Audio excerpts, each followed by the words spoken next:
Hello, returning to our book, Poppy and Rye by Avi. Today, this episode is Chapter 9, The Rain Falls. Poppy and Aerith trudged along in silence. With her mind taken up by thoughts of the mouse with whom she had danced, she was grateful for the quiet. How so very much like Ragweed he was, and yet how different. While they looked alike, the stranger seemed softer, gentler than the bold, headstrong Ragweed she had known.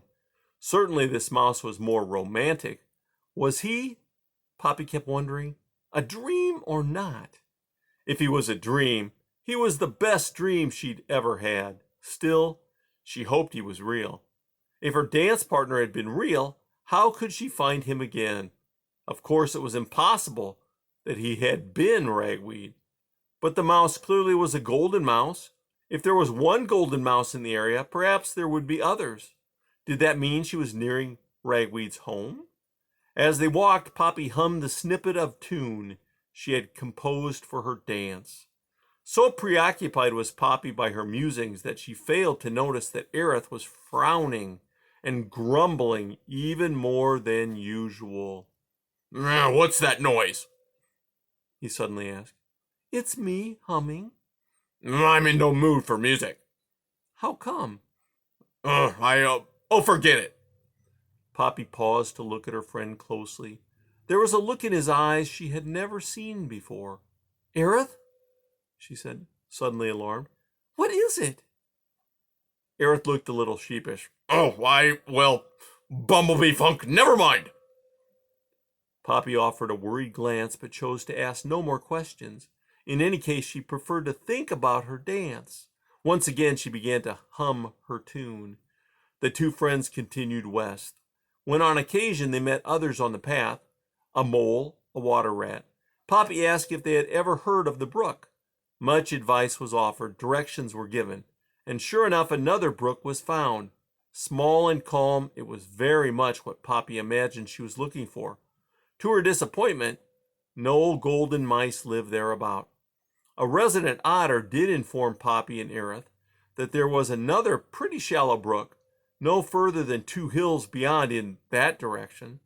The otter pointed due west. I'll bet we find the right one this time, Poppy, ever hopeful, said to Aerith as they started again. Aerith grew even more gloomy. Though the day had begun bright and clear, the sky had turned gray and cloudy, the air heavy. Treetops flicked and bobbed in a humid breeze. Birds flew high and fast. Clearly a storm was coming. With new urgency, Poppy and Aerith trudged toward the crest of the second hill. Maybe when we get to the top, we'll see the brook that the otter mentioned, Poppy said. Soon as we get to the top of that hill, Aerith proclaimed, I'm going back home. Why? I'm sick of walking, the porcupine replied. From the crest of the hill, they looked down into a valley. At the very bottom was a pond. No brook, Aerith said with a palpable relief. Let's go home. Well, actually, Poppy pointed out, there's a brook leading into the pond and out of it. Aerith muttered something unintelligible under his breath. Then he said, It's going to rain. Aerith, Poppy said, rain won't hurt us. I'm going to check that brook. Even as they stood, drops began to fall. At first it came slowly, great plops of water. Then, while lightning crackled off to the distant north, and thunder followed, a steady drizzle began to fall. Aerith wheeled about and moved toward a clump of trees. Where are you going? Poppy called. Where do you think, Toadwort? Out of the rain. Aerith, I want to explore that brook. No, buzzard fraps, the porcupine muttered. Poppy watched Aerith go. Will you promise to stay until I search a bit? She called after him. I never promised anything. How will I know where you are? Watch my tracks.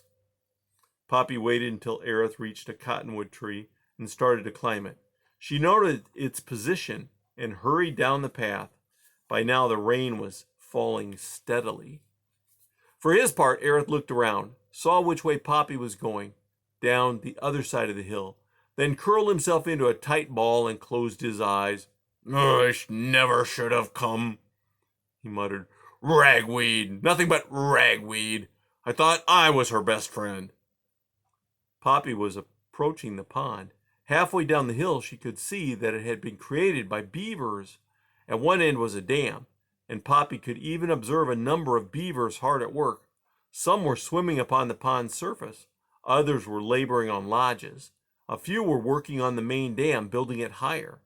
At the far side of the pond, a particularly large fat beaver was gnawing upon a tree trunk of an aspen tree. There was a sharp crack as the tree snapped and tumbled to earth, landing with a crash. At the sound, all the beavers in the pond looked around. When they saw it was a tree that had fallen, they began to slap the pond's surface with their tails. Poppy, standing in the rain, looked on, heard someone say, "Awful, just awful." She turned. Sitting beneath a large toadstool, protected from the rain, was a golden mouse. Poppy's heart fluttered. For an instant she thought it was the one with whom she had danced. Then she saw that this mouse, though tall and thin, was female. "Hello," Poppy said. The mouse looked beyond Poppy. "Oh, hi," she said. She sounded unhappy. "Do you live around here?" "Yes." Are there a lot of you around?" Poppy inquired. I mean golden mice?" The mouse looked down at herself as if she had never considered the question before. "I suppose." "My name is Poppy," Poppy said. "I'm a deer mouse." "My name is Thistle," said the other. "How come you're standing in the rain?" "Oh, right, I am. May I join you?" "Sure." Poppy darted under the cover of the toadstool. Thistle, making room, asked, "Where are you from?" "Back east, over by Dimwood Forest." "Never heard of it," Thistle said with polite indifference. She had turned back to stare down at the pond. Water dripped from around the edges of the toadstool like a tattered curtain. "I hate beavers," Thistle said. "Why?" "When they made that pond, they ruined everything for everybody. The brook used to be so cool." Poppy's heart gave a lurch. "Is that what you call it?" she asked, her voice faltering. "The brook?" Thistle nodded. "You wouldn't think it used to be a swell place, small and calm. Look at it now," she said sadly. Then she added, "Our home was right by the banks of the brook. No more, flooded out. We had to move away because of them." Poppy was trying to restrain her growing excitement. "Thistle?" Poppy said nervously. "What? Does the name ragweed mean anything to you?" Thistle had been gazing mournfully down at the pond. At the name, she whirled about. "Ragweed?" she cried. "That's my brother. Do you know him? Have you seen him? Have you any idea where he is? Is he coming back? I can't tell you how much we need him." Instead of answering Thistle's barrage of questions, Poppy asked one of her own. Are your parents named Clover and Valerian?" "How did you know?" "Ragweed must have told you, but that means you do know him. Oh man, you gotta see my parents. Our nest isn't far," she went on. "Come on, please, tell me about Ragweed. What's he doing? You don't know how much we miss him. Do you know when he's coming? We really need him to come back. I've got tons of brothers, but Ragweed is the best." Managing to push down her emotions, but speaking in a strained voice, Poppy said, I think I'd better tell your parents." Thistle darted into the rain. I'll take you. What did you say your name was?" "Poppy." "Poppy, you won't believe how glad my parents will be to see you." With Thistle looking over his shoulder to make sure Poppy was following, the two mice made their way through the rain along a path that led uphill from the pond. The further they went, the more nervous Poppy became. "It's just over here," Thistle kept calling. They had come to a large boulder embedded in an outcropping of earth. A variety of shrubs and flowers rimmed the rock. In the rain, they seemed shrunken and cold. Poppy herself was thoroughly soaked as well as trembling. The wetness came from the rain, but the trembling came from her emotions. Though Thistle was just as wet, she was too excited to notice Poppy's state. "Just follow me," the young mouse said, darting along the base of the rock, then plunging into the small hole, which was screened by some flowering rose crown. At the entry, Poppy paused to give herself strength. "Why did I ever want to do this?" she wondered. Thistle popped back up out of the hole. "Come on!" she called, then plunged down the tunnel again. A reluctant Poppy followed at a slower pace. She could hear Thistle yell, "Ma, Pa, everyone, guess what? Someone's come with news about ragweed!" Full of dread, wishing the tunnel were 100 miles long, Poppy crept the whole way. All the same, within moments, she entered the nest. In a glance, Poppy saw the nest for what it was, a single shabby room stuffed with golden mice. Golden mice tended to be bigger than deer mice, so Poppy's first sensation was not only that there were a lot of them, but that they all seemed quite large. But Poppy had not the slightest doubt she was in the presence of Ragweed's family. The resemblance was uncanny. It was as if she were full of a room of familiar ghosts. She felt weak. There were the adults, Clover and Valerian, plus 11 children. The children ranged from fully grown young adults to squeaking infants, one of which was being burped on Clover's shoulder. When Poppy entered the nest, the golden mice stared at her with twitching ears and wide eyes. "This is Poppy," Thistle announced excitedly. "How do?" Valerian said, standing tall and thin and fussing with his whiskers. There was a tremor in his voice. Clover, very pale, said nothing. Her black eyes open wide, just stared at Poppy. Her whiskers were shaking. Thistle cried, "Poppy knows all about ragweed, don't you?" Poppy was so choked with emotions, it was all she could do to nod a response and gaze from face to face. Suddenly she stopped. At the back of the pack was a mouse. The mouse she had danced with.